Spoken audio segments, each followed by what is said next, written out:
পাহাড় পরিস্থিতি সামলাতে এবার জাভেদ শামীমকে পাঠাচ্ছে রাজ্য সরকার। বর্তমানে কলকাতা পুলিশের অতিরিক্ত বিশেষ পুলিশ কমিশনার সদর জাভেদ শামীমকে জলপাইগুড়ি রেঞ্জের স্পেশাল আইজি করা হচ্ছে। মহাকরণ সূত্রে এমনই খবর মিলেছে। জানা গিয়েছে শামীমের নতুন নিয়োগ সংক্রান্ত নির্দেশিকা বৃহস্পতিবারই জারি হবে। আরও তাৎপর্যপূর্ণ বিষয় হলো জলপাইগুড়ি রেঞ্জের স্পেশাল আইজি হিসাবে নিযুক্ত হলেও জাভেদ শামীমের হাতে অতিরিক্ত দায়িত্ব হিসাবে দার্জিলিং এবং কালিম্পং মহকুমার দায়িত্ব দেওয়া হচ্ছে। কালিম্পং সার্কিট হাউসে তার জন্য নতুন অফিসও হচ্ছে। বর্তমানে দার্জিলিং রেঞ্জে ডিআইজি পদে রয়েছেন দময়ন্তী সেন। তার হাতেই দার্জিলিং, কার্শিয়াং ও কালিম্পং এই তিনটি মহকুমা। কিন্তু তার হাত থেকে দুটি মহকুমার দায়িত্ব নিয়ে জাভেদ শামীমের হাতে তুলে দেওয়াকে অত্যন্ত তাৎপর্যপূর্ণ বলেই মনে করছে পুলিশ মহল।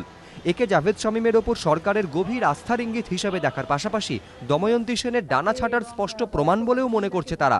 আগামী সপ্তাহের শুরুতেই জাভেদ শামীম নতুন দায়িত্বভার গ্রহণ করবেন বলে মহাকরণ সূত্রে খবর। এদিকে মঙ্গলবার দার্জিলিংয়ে জেলাশাসক পরিবর্তনের নির্দেশ জারি করেছে রাজ্য সরকার। সৌমিত্র মোহনের জায়গায় নতুন জেলাশাসক নিয়োগ করা হয় পুনিত যাদবকে। রাজ্য সরকার পাহাড়ে শান্তি ফেরাতে যে অত্যন্ত তৎপর তার প্রমাণ হিসেবে বৃহস্পতিবারই পাহাড়ে পৌঁছে নতুন দায়িত্ব নিতে চলেছেন পুনিত যাদব। রুটিন বদলির ক্ষেত্রে এই দ্রুততা সাধারণত চোখে পড়ে না বলেই মত আমলা মহলের। বিতনু চট্টোপাধ্যায়, এবিপি আনন্দ, দার্জিলিং।